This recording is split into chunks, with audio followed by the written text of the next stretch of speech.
Sitting in the mud with the baby in her arms, she looked toward the door. The words that would change everything hung on her lips like a prayer she wasn't sure she believed in. Outside, thunder rolled across the Texas plains like the hoofbeats of 1,000 horses, but inside the abandoned cabin, there was only silence and the weight of desperation. But this story doesn't begin with rain and mud and impossible choices. It begins 6 months earlier, when the sun still blazed mercilessly over Cedar Ridge, and Catherine Walsh believed that love could conquer anything, even poverty. The stagecoach lurched to a stop outside Hartwell's boarding house, throwing dust into the air like a brown curtain. Catherine pressed her face to the window, taking in the weathered buildings and empty streets of what was supposed to be her new beginning. At 20 years old, she had left everything she knew in Missouri to follow Marcus Whitman to this godforsaken town at the edge of nowhere. Marcus had painted Cedar Ridge as a place where fortunes were made and dreams came true. He had spoken of cattle drives and land speculation, of opportunities that waited for those brave enough to seize them. What Catherine saw through the dusty stagecoach window looked more like a place where dreams came to die. The buildings slouched against each other like tired old men, their paint peeling and their foundations settling into the hard Texas earth. The main street was little more than a dirt path lined with structures that had clearly seen better decades. A few horses stood tied to hitching posts, their heads hanging low in the oppressive heat. "Cedar Ridge," called the driver, his voice hoarse from dust and disuse. "End of the line, miss." Catherine gathered her carpetbag and stepped down from the coach, her legs unsteady after 2 days of bone-jarring travel. The heat hit her like a physical blow, dry and merciless, carrying the scent of sage and something else she couldn't identify. Desperation, perhaps. Marcus was supposed to meet her here. He had promised in his last letter that he would be waiting when the stage arrived, ready to sweep her into his arms and show her the life they would build together. But as the stagecoach pulled away in a cloud of dust and noise, Catherine found herself alone on the wooden sidewalk, with her bags at her feet, and no sign of the man she had traveled half a continent to marry. The boarding house door opened with a squeal of hinges that sounded like a dying animal.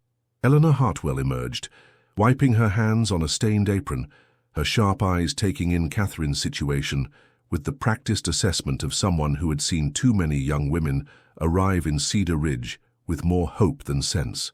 "You must be Miss Walsh. Marcus said you'd be coming on today's stage." Relief flooded through Catherine like cool water. "Yes, that's me. Is Marcus here? He was supposed to meet me." Eleanor's expression shifted almost imperceptibly, a tightening around her eyes that Catherine didn't understand. "Marcus had to ride out to the Henderson Ranch on business. Said he'd be back later tonight, maybe tomorrow morning. He asked me to get you settled." The explanation felt wrong somehow, but Catherine was too tired and overwhelmed to examine why. She followed Eleanor into the boarding house, a narrow building that smelled of boiled cabbage and lye soap. The front hall was dimly lit and cramped, with a staircase that led to the upper floors and doorways that opened onto what Catherine assumed were common rooms. "Your room is upstairs, number 7. It's small but clean, and the bed's comfortable enough." Eleanor led the way up the creaking stairs, her movements efficient and businesslike. "Meals are served in the dining room downstairs. Breakfast at 7, dinner at 6. No exceptions." Room 7 was indeed small, barely large enough for a narrow bed, a washstand, and a single chair positioned by the window. The walls were thin enough that Catherine could hear movement from the adjacent rooms, the sound of footsteps and muffled conversations that reminded her just how alone she was in this strange place. "How much do I owe you for the room?" Catherine asked, though she dreaded the answer. Her funds were limited, and she had hoped to be staying with Marcus, not paying for accommodations she couldn't really afford. Marcus already took care of the first week. After that, it's $2 weekly, paid in advance. Another wave of relief, followed immediately by confusion. If Marcus had paid for her room, why wasn't he here to greet her? What business could be so important that it would keep him away when she had just traveled 2,000 miles to be with him? Eleanor seemed to read her thoughts. "Men's business often takes them away at inconvenient times. I'm sure he'll be back soon enough." But there was something in the older woman's tone that suggested she wasn't entirely convinced of her own words. Catherine unpacked her few belongings, hanging her dresses in the narrow wardrobe and arranging her toiletries on the washstand. Through the window, she could see the empty lot behind the boarding house, where weeds grew tall and abandoned barrels rusted in the sun. This wasn't how she had imagined her reunion with Marcus would be. In her mind, he would have swept her off her feet, carried her to the home he had prepared for them, shown her the prosperous life he had built while waiting for her to join him. Instead, she was alone in a cramped room in a boarding house that felt more like a way station than a destination. But Marcus would explain everything when he returned. He would have good reasons for his absence, plans for their future that would make sense of this disappointing beginning. Catherine had traveled too far and sacrificed too much to doubt him now. The first week passed slowly. Catherine took her meals in the boarding house dining room, a cramped space where the other residents ate in relative silence. There was Mr. Patterson, a traveling salesman who spoke endlessly about the declining state of business in small towns. Mrs. Carmichael, a widow who had lived at the boarding house for 3 years and seemed to have no plans to leave. And young Billy Henderson, who worked at the livery stable and always looked like he was about to say something important, but never quite managed to get the words out. Marcus didn't return that first night, or the second, or the third. When Catherine asked Eleanor about him, the older woman's answers became increasingly vague. Business at the Henderson ranch was taking longer than expected. There had been complications with a cattle shipment. Marcus had sent word that he would be delayed, but would return as soon as possible. By the end of the week, Catherine was beginning to suspect that Eleanor was lying to her, though she couldn't understand why. When she pressed for more details about Marcus's business dealings, Eleanor claimed not to know much about them. When Catherine asked if she could send a message to the Henderson ranch, Eleanor said it was too far and there was no reliable way to get word through. The second week brought a different kind of worry. Catherine's monthly courses, which had always been regular as clockwork, failed to arrive. At first, she told herself it was the stress of travel, the change in climate, the anxiety of being separated from Marcus. But as the days passed and her body began to feel different in ways she couldn't ignore, a terrible possibility began to take shape in her mind. She and Marcus had been intimate during his last visit to Missouri. It had been beautiful and romantic, a natural expression of their love and commitment to each other. They were planning to marry as soon as she arrived in Texas, so what did it matter if they anticipated their wedding vows by a few weeks? But now, sitting alone in her small room while rain drummed against the window, Catherine was forced to confront the possibility that she was carrying Marcus's child, and Marcus was nowhere to be found. The third week brought answers she didn't want to hear. Billy Henderson, emboldened by sympathy or guilt or simple human decency, finally found the courage to speak to her after dinner one evening. "Miss Walsh, I think there's something you ought to know about Marcus Whitman." Catherine's heart began to pound, but she kept her voice steady. "What about him? He ain't been to our ranch. Not for weeks. My pa says he owes money all over town, and word is he lit out for California about 10 days ago. Took what he could carry and left everything else behind." The words hit Catherine like physical blows. "That's not true. Eleanor said he was conducting business with your family." Billy's young face was filled with pity. "Miss, I'm real sorry, but Mrs. Hartwell was just trying to spare your feelings. Marcus is gone and I don't think he's coming back." Catherine excused herself and fled to her room, where she sat on the narrow bed and tried to make sense of what she had just learned. Marcus had abandoned her. He had brought her to this terrible place, paid for 1 week at the boarding house, and then disappeared into the vast emptiness of the frontier. Worse, she was almost certainly pregnant with his child. The next morning she confronted Eleanor Hartwell in the kitchen, where the older woman was preparing breakfast for the boarding house residents. "You lied to me about Marcus." Eleanor didn't look up from the eggs she was scrambling. "I was trying to be kind. Sometimes the truth is harder to accept when it comes all at once. How long have you known he was gone?" "Since the day after you arrived. Maybe before. Marcus Whitman was never the settling down type, Miss Walsh. I tried to warn him that bringing you here was a mistake, but men like that don't listen to warnings." Catherine felt tears burning behind her eyes, but she refused to let them fall. "What am I supposed to do now? I have barely enough money to pay for another week's lodging, and after that you'll have to figure something else out. I'm sorry, but I can't carry you indefinitely. This is a business, not a charity." The finality in Eleanor's voice made Catherine's situation crystal clear. She had perhaps 10 days to find another solution before she was turned out onto the street with nowhere to go and no money to get there. And if her suspicions about her condition were correct, her options were becoming more limited by the day. That afternoon, Catherine walked through Cedar Ridge, taking inventory of her possibilities. The town was even smaller than it had appeared from the stagecoach window, with perhaps 60 residents and very few opportunities for employment. There was the saloon, but she dismissed that option immediately. The general store was run by an elderly couple who clearly couldn't afford to hire help. The dressmaker's shop had been closed for months. She could try to find passage to another town, somewhere larger with more opportunities, but travel cost money she didn't have, and her condition would soon become apparent to any potential employer. Pregnant women were rarely hired for any kind of work, and unmarried pregnant women were often refused service altogether. As she walked past the church, Catherine considered throwing herself on the mercy of whatever congregation still met there. But the building looked as abandoned as everything else in Cedar Ridge, its paint peeling and its front steps sagging under the weight of neglect. The fourth week brought confirmation of what Catherine had feared. Her body was changing in ways that left no room for doubt. She was pregnant with Marcus Whitman's child, alone in a hostile town with no money and no prospects. The realization should have terrified her, and part of it did. But another part of her felt something unexpected, a fierce protective instinct for the tiny life growing inside her. This baby hadn't asked to be conceived under these circumstances, but it deserved better than the desperate situation its parents had created. Catherine might not be able to give her child much, but she could give it determination, resilience, and the absolute certainty that it was wanted and loved. The question was, how to survive long enough to bring that love into the world. It was during her 5th week in Cedar Ridge that Catherine first saw Samuel Mackenzie. He rode into town on a dusty Thursday morning, his horse moving with the easy gait of an animal that had covered many miles. Even from a distance, she could see that he was different from the other men who occasionally passed through Cedar Ridge. He sat his horse with the confidence of someone who belonged in the saddle, and his clothes, though dusty from travel, were of good quality and well maintained. Catherine was hanging laundry behind the boarding house when he rode past, and something about the way he carried himself made her pause in her work. He was perhaps 30 years old, with dark hair and the kind of weathered face that spoke of time spent outdoors. There was a competence about him that was immediately apparent, the bearing of a man who could handle whatever challenges the frontier might throw at him.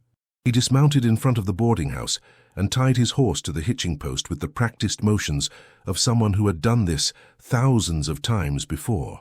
When he climbed the front steps and disappeared through the door, Catherine found herself wondering what had brought him to Cedar Ridge and how long he planned to stay.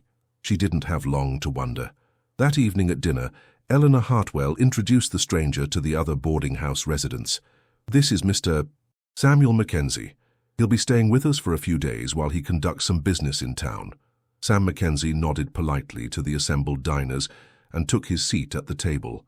Up close, Catherine could see that her first impression had been accurate. He was clearly a man of substance, someone who had made his way in the world through skill and determination rather than luck or inheritance. During the meal, Catherine learned that he was looking for Marcus Whitman in connection with some kind of business debt. The news sent a chill through her, but she said nothing. If Marcus owed this man money, it was just one more complication in an already impossible situation. After dinner, as the other residents dispersed to their rooms or to the front porch to escape the heat, Catherine found herself alone with Sam Mackenzie in the dining room. He was studying a piece of paper that looked like it might be a promissory note or contract. "Excuse me," Catherine said quietly. "I couldn't help but overhear that you're looking for Marcus Whitman." Sam looked up from his papers, his dark eyes taking in her appearance with the kind of assessment that suggested he was accustomed to reading people quickly and accurately. "Yes, ma'am, I am.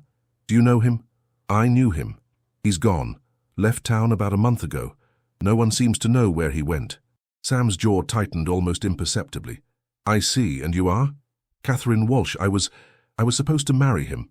The admission hung in the air between them like smoke from a dying fire. Sam's expression softened slightly, though whether from sympathy or pity Catherine couldn't tell. "I'm sorry to hear that, Miss Walsh.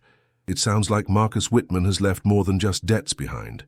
Catherine nodded, not trusting herself to speak. There was something about this man's steady presence that made her want to tell him everything, about the baby, about her desperate situation, about the choices she would soon be forced to make. But she had learned to be cautious about trusting strangers, even ones who seemed as solid and reliable as Samuel Mackenzie. "If you don't mind my asking, What will you do now? It was a simple question, but it cut to the heart of Catherine's dilemma. What would she do? In less than a week, Eleanor Hartwell would expect payment for another week's lodging, payment Catherine couldn't make. After that, she would be on the street with nowhere to go and no way to support herself or the child she carried. I'm not sure, she said finally. I suppose I'll figure something out. Sam nodded slowly, but Catherine could see him thinking, processing the information she had given him and the information she hadn't. He struck her as the kind of man who noticed things other people missed, who could read between the lines of what people said and understand what they really meant. Miss Walsh, would you mind if I asked you a few more questions about Marcus? I've been tracking him for quite some time, and any information you could provide might be helpful. They talked for nearly an hour, Catherine providing what details she could about Marcus's plans and promises. Sam listening with the focused attention of someone who was used to gathering information and putting pieces together. As they talked, Catherine found herself studying this stranger who had appeared so unexpectedly in her life. Samuel Mackenzie was clearly a man who had seen enough of the world to understand its harsh realities, but there was something in his manner that suggested he hadn't let those realities make him cynical or cruel. He was respectful in his questions, careful not to probe too deeply into matters that might cause her pain. When he thanked her for her time and excused himself to his room, Catherine found herself wishing their conversation could have continued. That night, lying in her narrow bed and listening to the sounds of the boarding house settling around her, Catherine allowed herself to think about what it might be like to have a man like Samuel Mackenzie as a partner in life. Not romantically, necessarily, but as someone who could be counted on, someone who wouldn't run away when things became difficult. It was a dangerous line of thinking, she knew. She was in no position to be considering any man, let alone a stranger who would probably be gone in a few days. But as she drifted off to sleep, Catherine found herself imagining what it would be like to have someone solid and dependable to lean on, someone who wouldn't disappear into the night when responsibilities became inconvenient. The next morning brought a conversation that would change everything. Catherine was in the kitchen helping Eleanor with breakfast preparations when Sam Mackenzie appeared in the doorway. Mrs. Hartwell, I wonder if I might have a word with Miss Walsh if she's not too busy. Eleanor glanced between them, her expression unreadable. Of course. Catherine, why don't you take a few minutes? I can finish up here. Catherine followed Sam into the small parlor, her heart pounding for reasons she couldn't entirely explain. He gestured for her to sit in one of the worn armchairs while he remained standing, his hands clasped behind his back. Miss Walsh, I've been thinking about our conversation last night, and I have a proposition for you. I realize it may sound unusual, but I hope you'll hear me out. Catherine nodded, not trusting herself to speak. I'm 30 years old, and I've spent the last 10 years moving from place to place, job to job. I've saved enough money to buy a small ranch, and I've been looking for the right opportunity to settle down somewhere and build something permanent. What I haven't found is the right person to build it with. He paused, seeming to choose his words carefully. From what you've told me, it sounds like you're in a difficult situation. You're alone, far from family, with limited resources and few options. I'm wondering if we might be able to help each other. Catherine's mouth went dry. What exactly are you suggesting? Marriage. A partnership based on mutual benefit and respect rather than romantic attachment. You would have security, a home, someone to provide for you, and any children you might have. I would have a wife, a family, a reason to put down roots somewhere. The words hung in the air between them like a bridge Catherine wasn't sure she was brave enough to cross. Marriage to a virtual stranger was hardly what she had dreamed of as a girl, but then again, very little about her current situation resembled her childhood dreams. Mr. Mackenzie, I appreciate the offer, but there's something you need to know before you make any decisions. Catherine took a deep breath and forced herself to meet his eyes. I'm pregnant with Marcus Whitman's child. Sam's expression didn't change, but Catherine saw something flicker in his dark eyes. Surprise perhaps, but not revulsion or judgment. How far along? About 2 months, I think, maybe a little more. Sam was quiet for a long moment, and Catherine could almost see him recalculating his offer in light of this new information. When he spoke again, his voice was steady and sure. That doesn't change my proposition, Miss Walsh. If anything, it makes it more practical. The child will need a father, and I'm prepared to fill that role as far as the world will know the baby will be mine. Catherine felt tears sting her eyes. Why would you do that? Why would you take on another man's responsibilities? Because maybe they're not just responsibilities. Maybe they're opportunities. Sam moved to the window and looked out at the dusty street beyond. I've been thinking about what I want my life to look like, Miss Walsh, and I keep coming back to the same things. Their home, a family, something to build and protect and be proud of. Your situation might be complicated, but it's not a burden I'm afraid to carry. And if the arrangement doesn't work out between us, then we'll make the best of it for the sake of the child. But I think it will work out. I think we're both practical people who understand the value of partnership and mutual respect. Catherine stood up and walked to the other window, needing distance to think clearly. Outside, Cedar Ridge dozed in the morning sun, its empty streets and abandoned buildings a testament to dreams that had failed and people who had given up. In a few days, she would be forced to join their ranks, another casualty of circumstances beyond her control, unless she accepted Samuel Mackenzie's extraordinary offer. If we did this, she said finally, what would you expect from me? Honesty, loyalty, a willingness to work together to build something good. I'm not looking for a woman who will worship the ground I walk on, Miss Walsh. I'm looking for a partner, and you'd really claim the baby as your own. Without hesitation, the child would bear my name and have every advantage I could provide.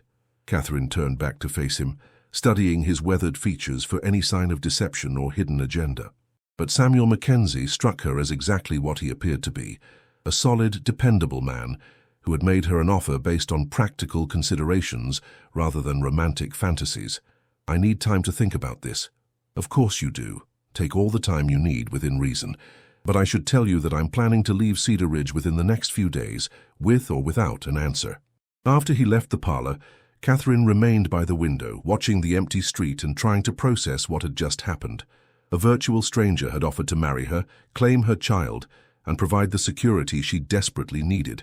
It should have felt like salvation, but instead it felt like stepping off a cliff into unknown territory. But what was the alternative? In less than a week, she would be homeless and destitute, pregnant and alone in a hostile world. Samuel Mackenzie's offer might not be perfect, but it was infinitely better than the fate that awaited her otherwise.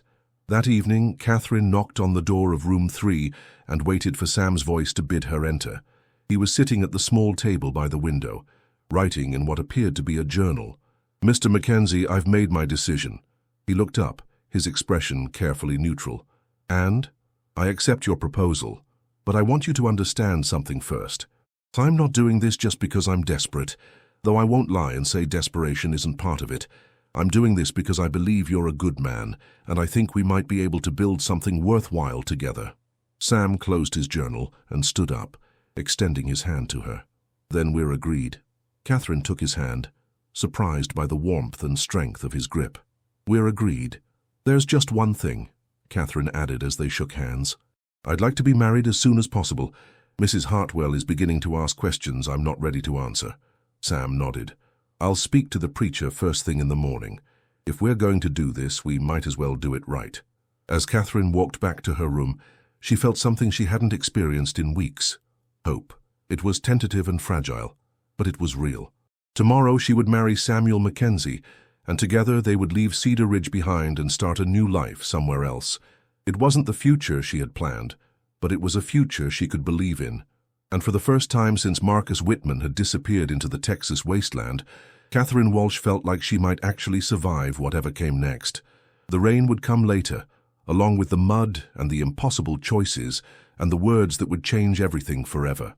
But tonight, in a cramped boarding house room in a dying frontier town, a young woman allowed herself to believe that tomorrow might be better than today, and sometimes that was enough. The wedding took place at dawn in the small church at the end of Cedar Ridge's main street. Reverend Michaels, a thin man with kind eyes and trembling hands, performed the ceremony with the solemnity it deserved, despite the unusual circumstances. Eleanor Hartwell served as witness, her sharp gaze missing nothing, as Catherine Walsh became Catherine Mackenzie, with the exchange of simple vows and makeshift rings fashioned from braided string. Sam had offered to buy proper rings from the general store, but Catherine declined. There was something honest about the string rings, something that acknowledged the practical nature of their union without pretending it was something it wasn't. They could purchase gold bands later, if their marriage proved worthy of such symbols. The bride wore her best dress, a deep blue cotton that brought out the color of her eyes. The groom wore his cleanest shirt and the black trousers he reserved for formal occasions. There were no flowers, no guests, no celebration afterward. Just two people making promises to each other because the alternative was unthinkable. When Reverend Michaels pronounced them husband and wife, Sam's kiss was gentle and brief, more like a handshake than a romantic gesture. But there was something in that restrained contact that spoke of respect and careful consideration, qualities Catherine had learned to value far more than passion. They left Cedar Ridge within the hour, their few possessions loaded into a sturdy wagon pulled by two reliable mules. Sam's horse was tied to the back, and Catherine sat beside her new husband on the wooden seat, watching the shabby buildings of the town disappear behind them as they headed south toward Austin and whatever future awaited them there. The journey took 4 days through country that alternated between breathtaking beauty and harsh desolation.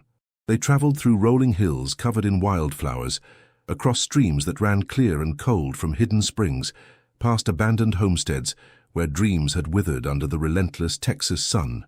At night, they camped under stars that seemed close enough to touch, Sam building careful fires and Catherine preparing simple meals from their supplies.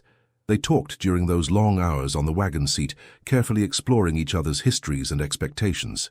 Sam told her about his childhood on a failing farm in Kansas, about the older brother who had died in the war, and the parents who had followed him to the grave within a year of each other. He spoke of 10 years spent drifting from job to job, always searching for something he couldn't quite name. Catherine shared her own story more cautiously, revealing pieces of herself like cards in a careful poker game, the comfortable childhood that had ended with her parents' death from fever, the aunt in San Antonio, who had refused to help a niece whose reputation had been compromised, the naive trust that had led her to follow Marcus Whitman to Cedar Ridge, and the harsh education that had followed. Neither of them spoke much about the future they were traveling toward, as if discussing it too directly might somehow jinx their fragile hopes. But there was an undercurrent of cautious optimism in their conversations, a sense that they were moving towards something better rather than simply running away from something worse. The land Sam had chosen lay 20 miles southeast of Austin, in hill country where the soil was good and water was plentiful. The previous owner, a German immigrant named Klaus Brennan, had built a modest ranch house of native stone and planted fruit trees that were just beginning to mature. His widow, Maria, met them at the property line with tears in her eyes and hands that shook as she signed over the deed. "Klaus would be happy to know the land goes to good people," she said in accented English, pressing the iron key to the house into Catherine's palm. "You will be happy here, I think. The land, it wants to be loved." The house was larger than Catherine had dared to hope, with 2 bedrooms, a main room that served as both kitchen and parlor, and a wide front porch that looked out over rolling pasture land. The previous owners had left behind basic furniture and household goods, along with a dozen head of cattle, and a small flock of chickens that had already made themselves at home in the sturdy coop behind the house. As they unloaded their wagon in the golden light of late afternoon, Catherine felt something she hadn't experienced in months, the possibility of belonging somewhere. This wasn't just a temporary shelter or a place to hide from an uncertain future. This was home, or could become home if they were willing to work for it. The first weeks of their marriage fell into a pattern that was both strange and surprisingly comfortable. Sam threw himself into the work of running the ranch with the focused determination of a man who had finally found his purpose.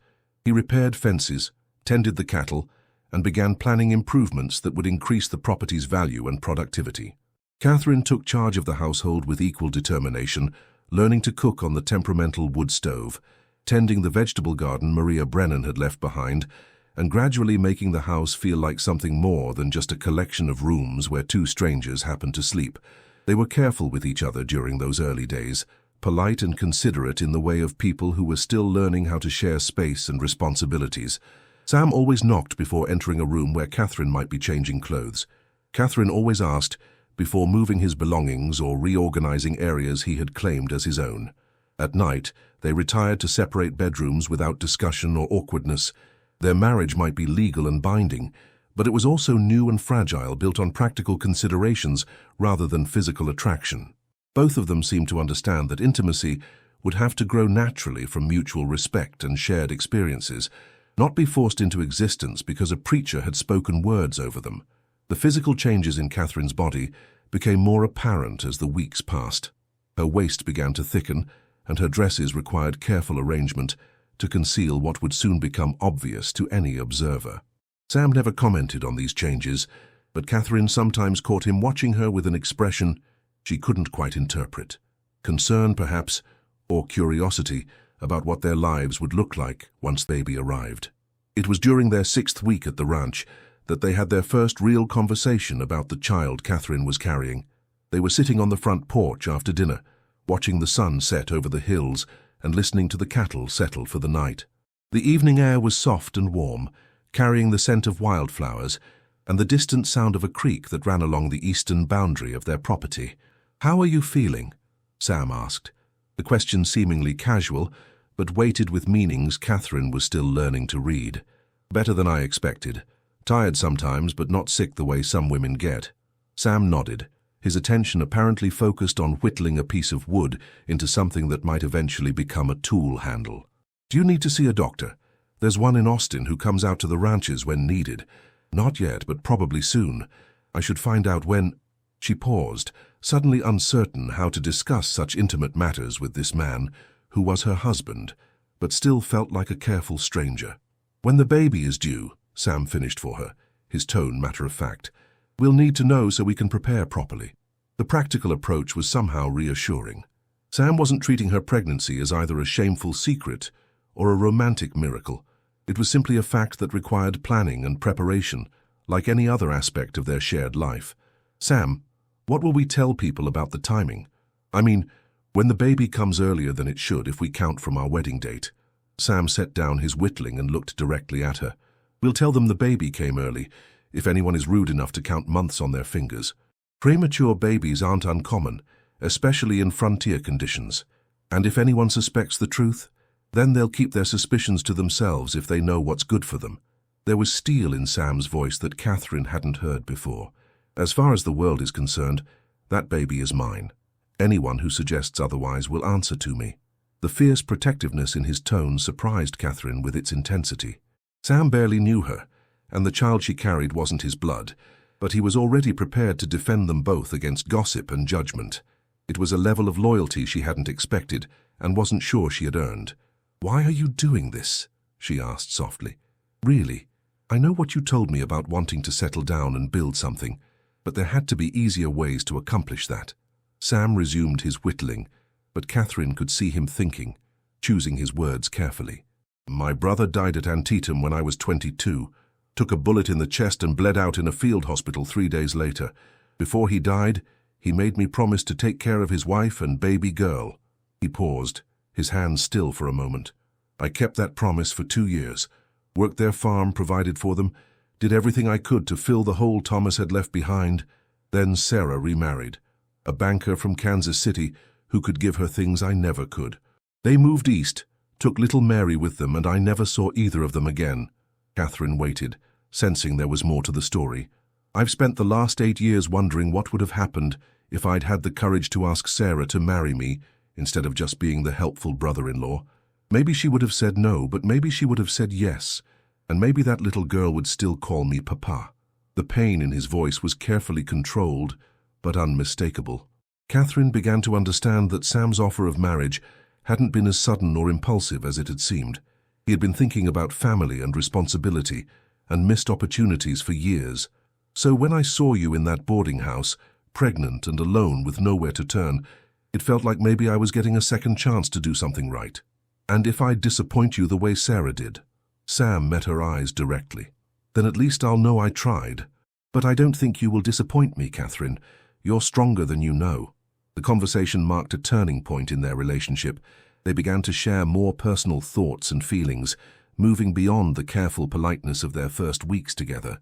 Catherine told Sam about her fears for the baby, her worries about childbirth in a place so far from medical help. Sam shared his plans for expanding the ranch, his dreams of building something that would last beyond his own lifetime. They also began to work more closely together on the practical aspects of ranch life. Catherine learned to milk the cows and collect eggs, to preserve meat and vegetables for the winter months ahead. Sam taught her to shoot his rifle, insisting that she needed to be able to defend herself and the property when he was away on business. "I don't like guns," Catherine protested after missing the tin can target for the 6th time in a row. You don't have to like them. You just have to be able to use them when necessary. Sam adjusted her stance and position, his hands briefly covering hers as he helped her aim. Out here, being helpless isn't an option. The casual physical contact sent an unexpected warmth through Catherine's body. It was the first time Sam had touched her since their wedding day kiss, and she was surprised by her body's response to his nearness. But if Sam noticed her reaction, he gave no sign, maintaining his focus on the shooting lesson until she could hit the target consistently. As autumn approached, Catherine's pregnancy became impossible to hide. Her body had rounded noticeably, and she moved with the careful deliberation of a woman carrying precious cargo. Sam built her a rocking chair for the front porch, where she could sit in the evenings and watch the sunset while resting her aching back. They made a trip to Austin to consult with Dr. Morrison, an elderly physician who had delivered half the babies in Central Texas. He examined Catherine with professional detachment and pronounced both mother and child healthy. The baby should arrive sometime in early December, he told them, as they sat in his cramped office. First babies sometimes come late, so don't be surprised if you're still waiting after Christmas. Sam asked practical questions about what to expect during labor, what supplies they should have on hand, what complications to watch for. Dr. Morrison promised to come to the ranch when Catherine's time arrived, assuming the weather permitted travel. On the ride back to the ranch, Catherine found herself thinking about how different this experience was from what she had imagined during her brief engagement to Marcus Whitman. Marcus had never shown any interest in practical preparations for their future together. His promises had been vague and romantic, full of dreams and plans that sounded wonderful but had no foundation in reality. Sam, by contrast, thought through every detail and prepared for every contingency. He had already built a cradle for the baby and arranged with their nearest neighbor, Mrs. Patterson, to come stay at the ranch when Catherine went into labor. He had stocked extra firewood and lamp oil, laid in supplies of food and medicine, even prepared a bag to take to Austin if emergency travel became necessary. "You're going to be a good father," Catherine said as they approached their ranch in the gathering twilight. Sam glanced at her, something unreadable in his expression. "I hope so. I've never had much experience with babies." "Neither have I, really. I suppose we'll figure it out together." The word "together" hung in the air between them, weighted with implications neither of them was quite ready to examine. But there was comfort in it, the promise that whatever challenges lay ahead, they would face them as partners rather than as two people who happened to share a house and a name.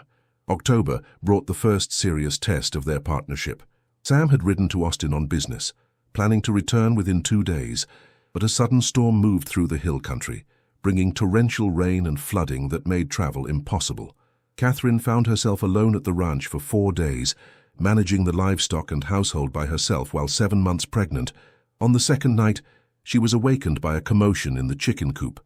Grabbing Sam's rifle, she crept outside to investigate and found a large coyote attempting to break into the enclosure.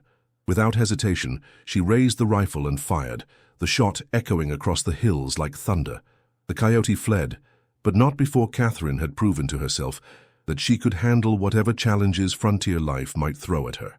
When Sam returned 2 days later, muddy and exhausted from fighting his way through washed-out roads, he found the ranch running smoothly and his wife calmly hanging laundry as if nothing unusual had happened. "Mrs. Patterson told me she heard a gunshot night before last," he said as he unsaddled his horse. "Coyote after the chickens. I persuaded him to find dinner elsewhere." Sam studied her face, looking for signs of distress or fear, but Catherine's expression was calm and matter-of-fact. "Any other problems while I was gone?" "Nothing I couldn't handle." The pride in Sam's eyes was unmistakable, and Catherine felt a warm glow of satisfaction. She had proven herself capable of managing alone when necessary, demonstrated that his trust in her wasn't misplaced. That evening, as they sat together on the front porch, Sam reached over and took her hand. It was a simple gesture, but it marked another shift in their relationship. The careful distance they had maintained was gradually giving way to something warmer and more intimate. "I was worried about you," he admitted. 4 days is a long time to be alone in your condition." "I was fine. A little lonely, perhaps, but fine." "Lonely?" Catherine was surprised by her own honesty. "I missed you. I kept thinking of things I wanted to tell you, questions I wanted to ask. It made me realize how much I've come to depend on your company." Sam's thumb traced gentle circles on the back of her hand. I missed you too. I kept thinking about coming home to you, about making sure you were safe and well. The words hung between them, loaded with meanings that neither was quite ready to voice. But something had changed during Sam's absence. Some barrier had been crossed. They were no longer just two people sharing a practical arrangement. They were becoming something more, something that felt dangerously close to a real marriage. November brought colder weather, and the first serious discussions about what would happen after the baby arrived. Catherine's body was heavy and awkward now, her movements careful and deliberate. Sam had taken over most of the household chores, insisting that she rest and preserve her strength for what lay ahead. Have you thought about names? He asked one evening, as they sat by the fire. Catherine's swollen feet propped up on a stool Sam had made for that purpose.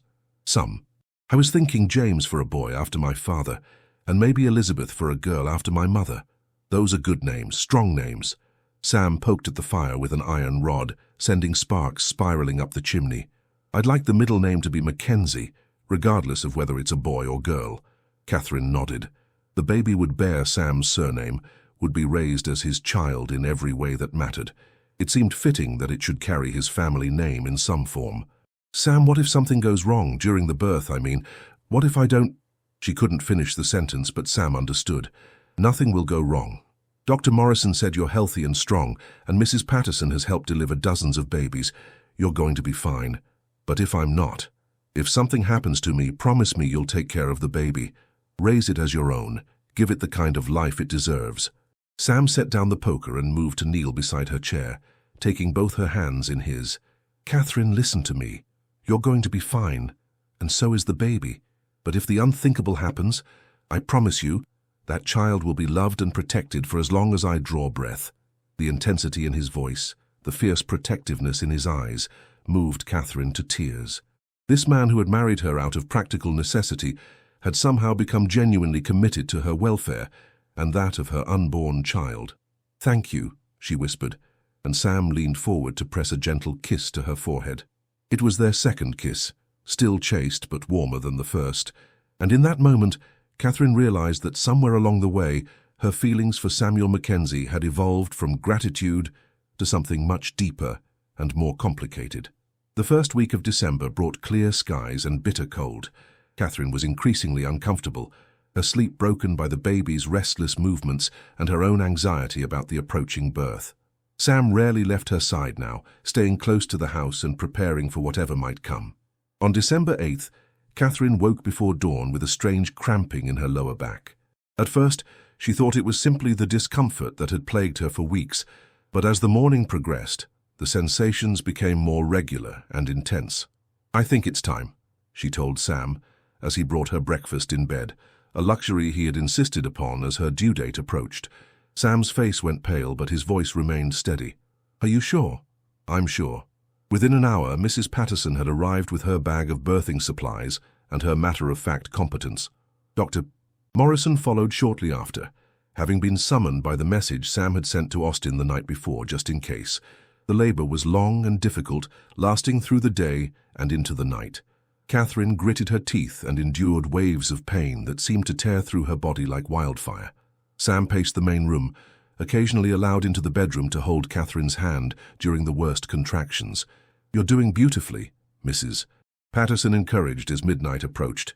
The baby will be here soon. At 12:30 in the morning on December 9th, Elizabeth Catherine Mackenzie entered the world with a lusty cry that echoed through the stone house. She was small but healthy, with dark hair like her mother's and tiny fists that grasped fiercely at anything within reach. When Dr. Morrison placed the baby in Catherine's arms, she felt a rush of love so intense it took her breath away. This tiny person was hers to protect and nurture, to love unconditionally regardless of the circumstances of her conception. She's perfect, Sam said softly, his voice thick with emotion as he looked down at mother and child. Absolutely perfect. Would you like to hold her? Catherine asked, and Sam nodded, accepting the small bundle with the careful reverence of a man handling something infinitely precious. As Catherine watched her husband cradle their daughter, she saw tears in his eyes and understood that for Sam this wasn't about claiming another man's child out of duty or necessity.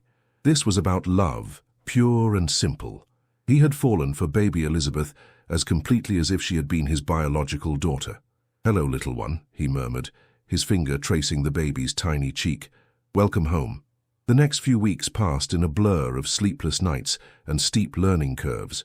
Catherine recovered her strength gradually, while Sam threw himself into the role of father with the same focused determination he brought to everything else. He changed diapers without complaint, walked the floor with Elizabeth when she cried, and sang off-key lullabies that somehow always managed to soothe the baby to sleep. Watching Sam with Elizabeth, Catherine felt her own feelings deepen and complicate. This wasn't the marriage of convenience she had agreed to in Cedar Ridge. This was becoming something real and profound, a genuine partnership built on shared responsibility and growing affection.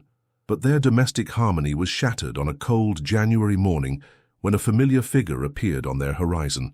Catherine was hanging laundry on the line behind the house when she saw the rider approaching. At first, she thought it might be one of their neighbors, but as the figure drew closer, her blood turned to ice in her veins. Marcus Whitman sat his horse with the same casual arrogance she remembered, his hat tilted at a rakish angle, and his clothes dusty from travel. He looked older, perhaps, and there were new lines around his eyes, but it was unmistakably the man who had brought her to Texas and then abandoned her to face the consequences alone. Catherine's first instinct was to run into the house and bar the door, but her legs seemed frozen in place. Marcus had seen her, was riding directly toward the house with the confident smile of a man who expected to be welcomed. Sam emerged from the barn at that moment, alerted by the sound of hoofbeats. His hand moved instinctively toward the rifle he kept nearby, and Catherine saw his jaw tighten as he recognized their unexpected visitor. "Well, well," Marcus called out as he dismounted near the front porch. "Looks like little Catherine landed on her feet after all. What do you want, Whitman?" Sam's voice was deadly quiet, and Catherine could see the tension in his shoulders. "Just thought I'd stop by and see how my old friend was getting along. Heard interesting rumors about her in Austin. Something about a sudden marriage and a baby born awfully quick after the wedding." Marcus's smile was predatory. "Got people talking, you know." Catherine felt the world tilt around her. Marcus knew about Elizabeth. Somehow he had learned about the baby and put together the timing that could destroy everything she and Sam had built. "I don't know what you think you know," Sam said, stepping protectively in front of Catherine, "but I suggest you get back on your horse and ride out of here." "Oh, I know plenty." Marcus pulled a piece of paper from his jacket pocket. "Got a letter here from a friend in Cedar Ridge. Eleanor Hartwell, I believe you know her. Seems she's been keeping track of various goings-on, and she's quite the correspondent." Catherine's heart sank. Eleanor Hartwell, who had witnessed their hasty wedding and knew the timeline that proved Elizabeth couldn't possibly be Sam's biological child. "What do you want?" Catherine asked, her voice barely above a whisper. Marcus's smile widened. "Well now, that's a reasonable question. See, I've been having some financial difficulties lately. Cattle venture in California didn't work out the way I planned, and it occurs to me that a man in Mackenzie's position might be willing to pay to keep certain information from becoming public knowledge." "You're talking about blackmail," Sam said flatly. "I'm talking about business. A simple financial arrangement between gentlemen. You pay me, say, $1,000, and I forget everything I might have heard about timing and babies and convenient marriages." Catherine saw Sam's hand move closer to his rifle. "And if I refuse? Then I share what I know with the good people of Austin. Maybe write a few letters to newspapers in San Antonio and Houston. Fascinating story, really. Young woman abandoned and pregnant, marries a stranger to give her bastard child a name. People love that kind of scandal." The words hit Catherine like physical blows. Everything she and Sam had built, all the happiness they had found together, could be destroyed by this man's greed and cruelty. "I need time to think about it," Sam said finally. "Of course you do. I'll be staying in Austin for a few days, at the Driscoll Hotel, room 12. You bring me that $1,000 by Friday or I start telling stories." Marcus remounted his horse and tipped his hat mockingly to Catherine. "Nice seeing you again, darling. That baby of ours sure is a pretty little thing." As Marcus rode away, Catherine felt her knees give out.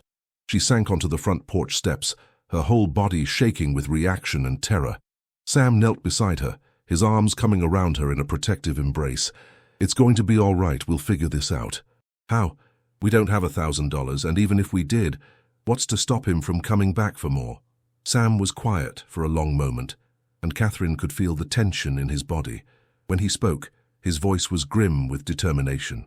There are some problems that can't be solved with money.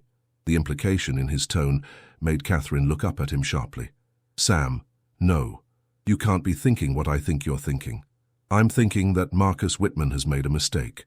He's threatening my family, and that's not something I can allow. But if you kill him, you'll hang, and then what happens to Elizabeth and me? Sam's embrace tightened. I'm not talking about killing him, but there are other ways to deal with men like Marcus. That night, after Elizabeth was fed and sleeping peacefully in her cradle, Sam and Catherine sat at the kitchen table and tried to find a solution to their dilemma. The baby's soft breathing was the only sound in the house as they discussed their limited options. We could run, Catherine suggested desperately. Pack up and leave tonight. Go somewhere he'll never find us. And spend the rest of our lives looking over our shoulders. That's no life for Elizabeth. Then we pay him, find the money somehow.